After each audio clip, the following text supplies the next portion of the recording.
Después de elegir el tema, lo que viene ahora es la pregunta de investigación. Esta pregunta sin duda tiene que estar enlazada con el tema que ya se eligió antes o que se propuso. En este caso, pues ya no se trata de elegir porque la elección, digamos que respecto de los temas que antes estaban allí formulados, era posible solamente al inicio. Después de esto, todo debe ir enlazado eh, en cada uno de los pasos. Eso quiere decir que la pregunta depende del tema escogido, el título depende de la pregunta y el tema escogido, el objetivo general depende del título, la pregunta y el tema escogido, y así sucesivamente en la medida en que se vaya avanzando en el trabajo. En el caso de la pregunta de investigación, pues esta no es una pregunta que se haga para que sea resuelta enseguida, sino que es una pregunta que orienta la investigación de la ponencia en lo que continúa. Debe cumplir con algunas características. Primero, debe ser una pregunta que genere reflexión.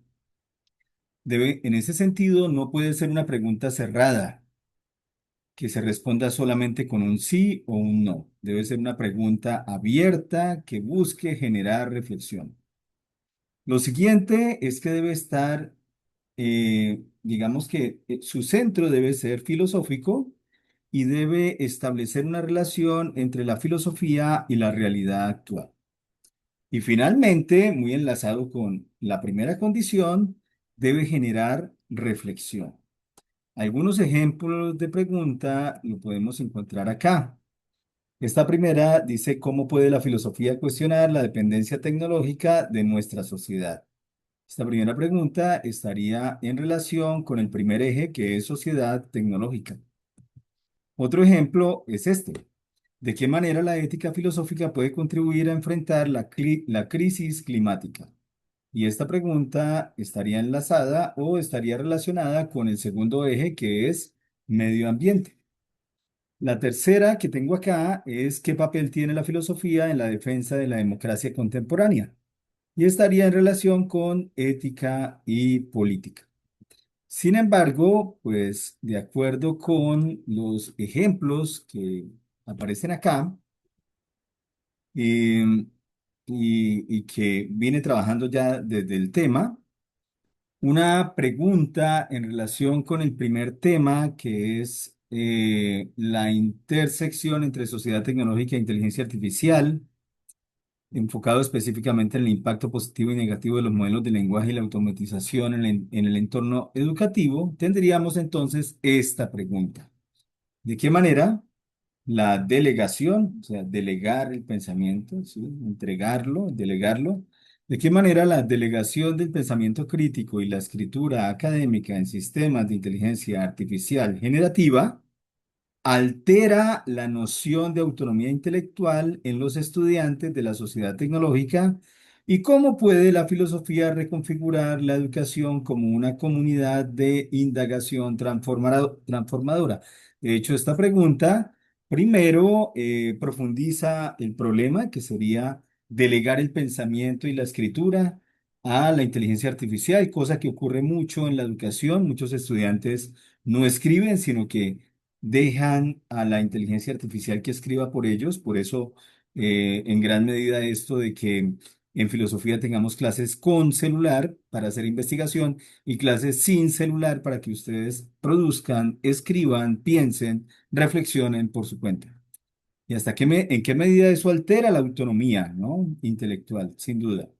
Y de otro lado, una segunda parte de esta pregunta es cómo puede la filosofía reconfigurar, ¿no? Cómo reordenar, ¿sí? La educación como una comunidad de investigación o de indagación transformadora. Esto último, de hecho, se puede desarrollar desde un filósofo estadounidense llamado Matthew Lindman, que propone las comunidades de indagación como una forma transformadora en que se puede usar la filosofía para transformar la educación.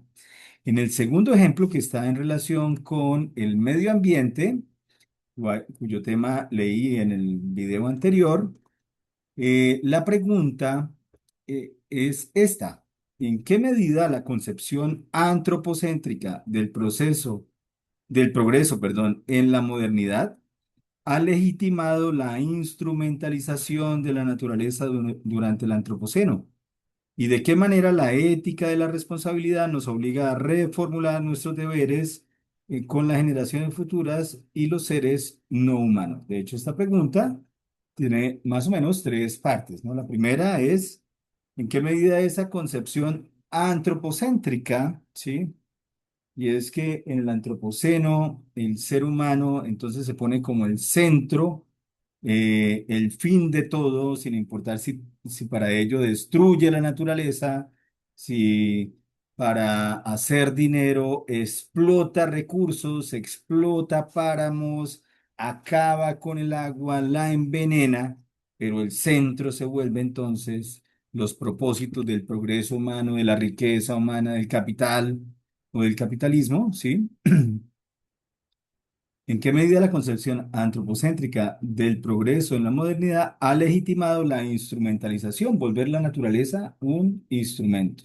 Durante el antropoceno, ese concepto debe ser investigado para quien quiera trabajarlo, ¿no? No es obligación, pero quien quiera trabajarlo, sería bueno, digamos que central investigar este concepto que es el concepto o esta concepción de que el impacto del ser humano sobre la naturaleza sí ha venido generando crisis ambientales que ponen en riesgo la supervivencia del mismo ser humano dentro de este planeta, ¿sí? La otra parte es de qué manera la ética de la responsabilidad nos obliga a reformular nuestros deberes con las generaciones futuras.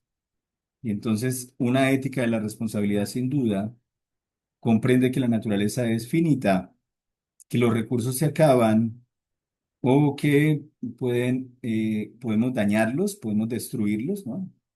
Y entonces nos obliga a reformular cuáles son los deberes con nuestros hijos, con nuestros nietos, con las generaciones futuras y con los seres no humanos. Aquí se está hablando sin duda también de la fauna, de la flora, del medio ambiente en general, de la naturaleza que si bien los seres humanos también somos naturaleza, no somos solamente nosotros la naturaleza, sino que lo son muchos otros seres, ¿no? Sí, animales, plantas y los ecosistemas en general.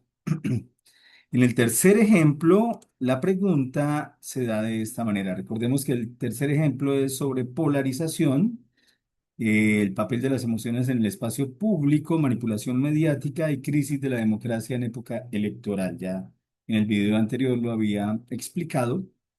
Y aparece entonces de esta manera, ¿de qué manera la instrumentalización efectiva del miedo y el resentimiento en los discursos electorales contemporáneos deteriora la deliberación democrática y cómo puede la filosofía política ofrecer salidas éticas frente a la polarización mediante el cultivo de emociones democráticas y el diálogo crítico?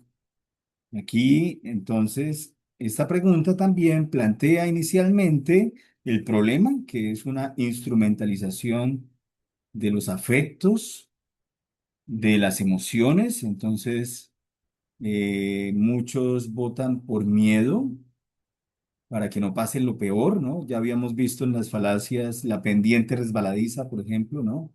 Esos miedos que surgen a través de una falacia que a partir de unas cuantas pruebas, ¿no? Que pueden ser verdaderas, iniciales, termina siendo conclusiones totalmente desproporcionadas, ¿no?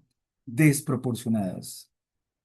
Cataclismos, catástrofes, crisis sociales y políticas sin remedio, etcétera, a partir de unas pequeñas pruebas que no darían cuenta de tales conclusiones, ¿no?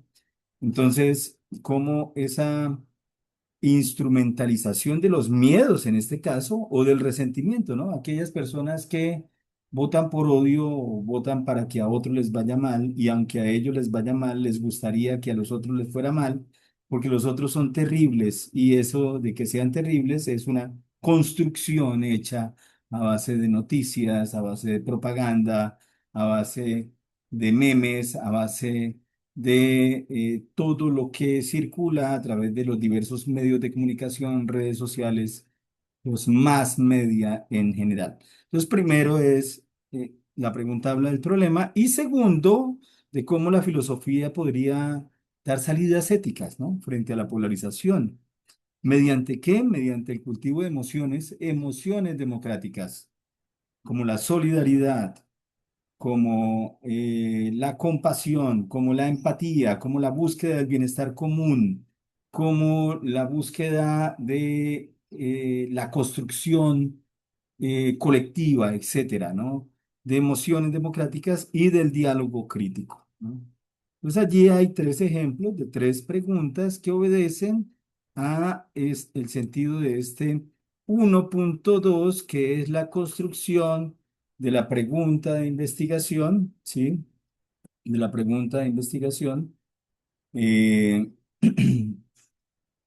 que se debe desarrollar dentro de esta propuesta. Dejamos hasta acá entonces esta segunda parte, ¿sí? Y en los siguientes videos seguirán viendo las explicaciones del resto del paso a paso.